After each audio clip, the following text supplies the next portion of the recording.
آپ نے بات کی محمد وسیم صاحب ہمارے ساتھ لاہور پہ لمز کے ایک پروفیسر ہیں، بہت جانی پہچانی شخصیت ہے اور انہوں نے کام بہت کیا ہے پالیٹکس پہ اور الیکٹرل پالیٹکس پہ۔ السلام علیکم پروفیسر صاحب۔ السلام علیکم جی، کیسے ہیں؟ خیریت سے ہیں؟ بہت شکریہ جی پروگرام میں ہمارے ساتھ شرکت کرنے کا۔ یہاں یہی گفتگو ہو رہی ہے کہ vote or not to vote. As a political analyst آپ یہ بتائیے، آپ نے تمام جو الیکشنز ہوتے رہے ہیں پیچھے، آپ نے بہت غور سے ان الیکشنز کو فالو کیا، اینالائز کیا، یہ بتائیے کہ اس وقت اس ماحول میں جو صورتحال ہے، آپ کی کیا ریکمنڈیشن ہوگی؟ ووٹ قوم جائے ڈالنے یا نہ جائے؟ جی میرا خیال ہے کہ ووٹ تو ہر صورت میں ڈالنا چاہیے۔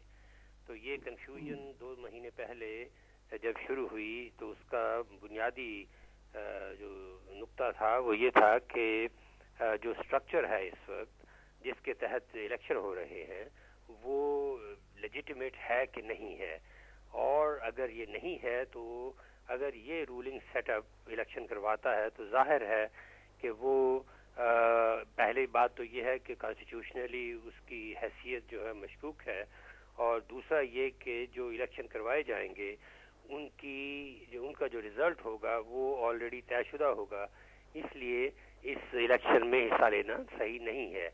یہ نقطہ نظر تھا جو اے پی ڈی ایم کی پارٹیز کا تھا، اور انہوں نے اس پہ عمل بھی کیا اور اب تک کر رہے ہیں۔ دوسری طرف جو پارٹیاں تھیں جنہوں نے اپنا اندیا ظاہر کیا کہ وہ الیکشن میں حصہ لیں گی، تو ان پر پہلے تو الزامات لگائے گئے کہ وہ قوم کے ساتھ نہیں ہیں، لیکن دوسری طرف جب ان پارٹیوں نے میٹ دا پیپل شروع کیا،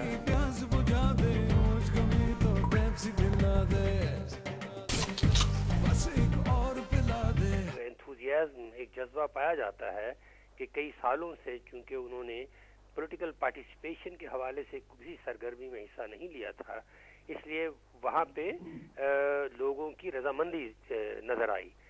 تو میرا خیال ہے کہ جو عوام ہے، عوام کے پاس ایک ووٹ ہے، اور ووٹ ایک پولیٹیکل ریسورس ہے، اور وہی پولیٹیکل ریسورس ہے۔ اس کے علاوہ تو صرف ایلیٹ کے آپس میں تعلقات ہیں، اور ایک قسم کی ایلیٹ دوسرے قسم کی ایلیٹ سے کام کروا سکتی ہے، لیکن عوام کے پاس سوائے اس کے کہ ان کے پاس ایک ووٹ جس سے وہ اپنی طاقت کا مظاہرہ کر سکتے ہیں، یہ تو ہے ایک پہلو۔ دوسرا یہ ہے کہ اس سے جو اسمبلیاں معرض وجود میں آئیں گی، وہ جو اسمبلیاں ہیں وہاں پہ جو ریپرزینٹیوز بیٹھے ہوں گے وہ ہیں جو بروکرز ہیں، جو ہماری عوام ہے ان کے اور دوسری طرف اسٹیٹ کے درمیان۔ یہ اسٹیٹ انگلش بیسڈ اسٹیٹ ہے، ریموٹ ہے، امپرسنل ہے، وہ ایسے لاز اور ایسے قوانین کے تحت وہ چلتی ہے جس کا عوام کو ادراک نہیں ہے۔ اس لیے یہ جو اسمبلیاں ہیں ان میں جو پولیٹیکل پارٹیز کے لیڈران اور کارڈرز ہیں یہ ایک بہت بڑا رول ادا کرتے ہیں، وہ ہے انٹرسٹ آرٹیکولیشن کے حوالے سے لوگوں کے وسیم صاحب، کام قطع کلامی آپ جو فرما رہے ہیں وہ سب ٹھیک ہے، لیکن اس وقت 2 بنیادی چیزیں، ایک ہے لیک آف سیکیورٹی، دوسرا یہ کہ دھاندلی کی جو بات اپوزیشن پارٹیز کر رہی ہیں۔ آپ کا خیال ہے یہ دو فیکٹرز کو مد نظر رکھتے ہوئے اس کے باوجود آپ کو یہ لگتا ہے کہ ووٹرز میں اس وقت انتھیوزیازم ہے کہ ووٹ ڈالیں جا کے؟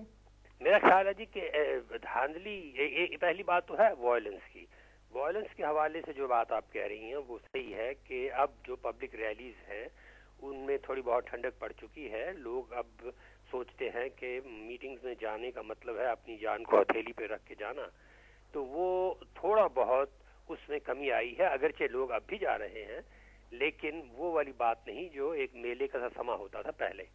تو وہ بالکل صحیح ہے۔ دوسرا ہے کہ دھاندلی کا خوف تو ہے، لیکن یہ دھاندلی کا خوف اس وقت سامنے آنا چاہیے جب ووٹ پڑ گئے، ووٹ کے بعد ریزلٹ آئے اور ریزلٹ پہ عوام کا اعتماد نہ ہو، لیکن اس پروسیس سے گزرنا یہ تو ایک انتہائی شدید ضرورت ہے قوم کی، کیونکہ جو پروسیس ہے وہ آگے چلنا چاہیے۔ تو آپ فرما رہے ہیں کہ لوگوں کو ووٹ ڈالنا چاہیے؟ بالکل ڈالنا چاہیے۔ بہت بہت شکریہ جی، بڑی مہربانی۔ شکریہ جی اچھا صاحب، تو ان کا تو کہنا یہ ہے کہ ووٹ ایک پولیٹیکل ریسورس ہے، اور آپ تو بہت ہی منجھے ہوئے پولیٹیکل لیڈر ہیں، اور وہ ان کا خیال ہے کہ اس وقت ووٹ نہ استعمال کرنا وہ ایک ان کے حوالے سے تو آلموسٹ غیر آئینی بات ہے. آپ کی بڑی ذرا بھی آپ ہماری بڑی اچھی لکھنے والی ہیں، پھر آپ خود گواہ ہیں. آپ نے ابھی فرمایا کہ یہ 10واں الیکشن ہے. جی ہاں 8واں ہے سن 70 کے بعد. کس قسم کے الیکشن؟ یہ تجربات تو ہم نے کیے، 8ویں دفعہ ہم کر رہے ہیں. جب بھی پاکستان کے عوام نے پارلیمنٹ منتخب کی، اس کا انجام صرف ایک ہی وجہ سے یہ ہو جاتا ہے کہ ہماری افواج مداخلت کار بنتی ہیں، ہماری ایجنسیاں یہاں صحیح جمہوری پارلیمنٹ نہیں چھوڑتی. تو مسئلہ کیا ہوا 8 الیکشنوں کے بعد؟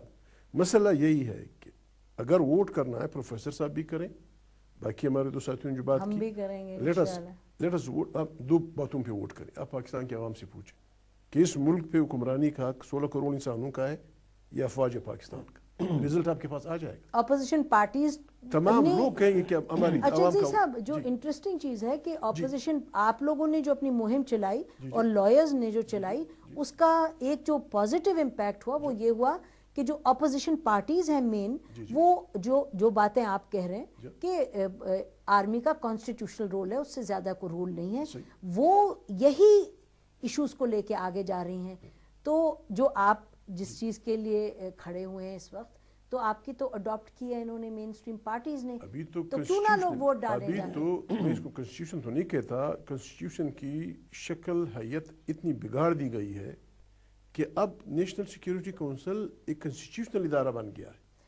وہ چینج بھی ہو سکتا وہ ہے ایسی کیسے ابھی جس جرم کی پاداش میں ہماری جوڈیشری کو تالا لگا دیا گیا، انہوں نے گناہ کیا کیا؟ وہ تو تبدیل ہوگا نا جی. یہ جو پارٹیز آ رہی ہیں الیکشن میں، ان کا تو خیال ہے کہ تبدیل ہوگا. بات صرف یہ ہے، میں آئینی ماہر نہیں ہوں، آپ کسی بھی آئینی ماہر سے پوچھ لیجیے. جی ہاں، نہ 2/3 کی میجارٹی کی ضرورت ہے، نہ کسی اور چیز کی ضرورت ہے. 17th امینڈمنٹ کے بعد آرمی چیف کے پاس وہ اختیارات ہیں کہ اس نے سب چیز کو انڈیمنیٹی دے دی ہے. اس کے پاس یہ اختیارات ہیں، جس طرح انہوں نے ججز کو جیل میں ڈالا، اسی طرح اس پارلیمنٹ کو تالا بھی لگا دیں گے. وہ واپس جانا پڑے گا انڈیمنیفائی کروانے کے لیے. ان کے پاس پاور تھی نہیں. وہ لمبی ڈیبیٹ ہے، لیکن آپ کے منہ میں گھی شکر. میں تو 7 بہن سے تو زبان نہیں کر سکوں گا. میں تو دعا کرتا ہوں کہ پیپلز پارٹی، نواز شریف صاحب، ANP، فضل الرحمان صاحب یہ جیت جائیں، ان کو ہیوی مینڈیٹ ملے، اور